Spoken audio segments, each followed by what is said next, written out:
хэлчихсэн саналыг бол төрхөө төлөөлөгч хэлээ дотоон дарга бол ер нь хариулчлаа. Дээр нь нэмээд санал хэлэхэд бол одоо энэ яг хаан уул дүүрэгтэй зайсантай холбоотой 11-р орон дээр зөвхөн нэг жишээ татхад Ингчэн отхон гэдээ байгаа. Энэ зунжингаа одоо тэр хавийн иргэд бол ингээд төлөөлөгч рүү бол ингээд хандсан. Энэ явгууны зам гаргах гээд ингээд чаддгүй. Тэгээ газрын албандаа хандахаар очоод их мэдлэн хүрдгүү.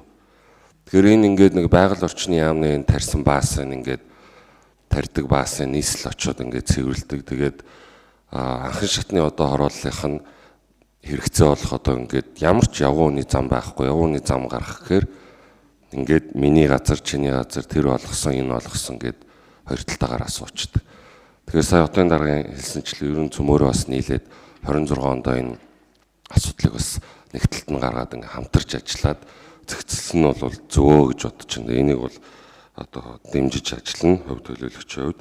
За тэгээд дээрээс нь бас иргэдийн нэг хэлж байгаа зүйл энэ бүх одоо уулын амыг бол ингээд хэдэн одоо хотхон баян одоо энэ хотхон хорооллууд нь ингээд хашаалаад ингээд өмчлөөд хашчихсан.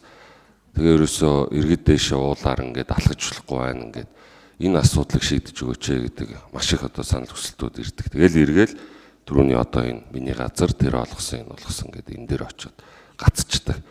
Тэгэхээр энэ дээр цөмөр хотын даргатай хамт нийлээд бас 26 онд шийдъя гэдэг юм саналыг хэлээ.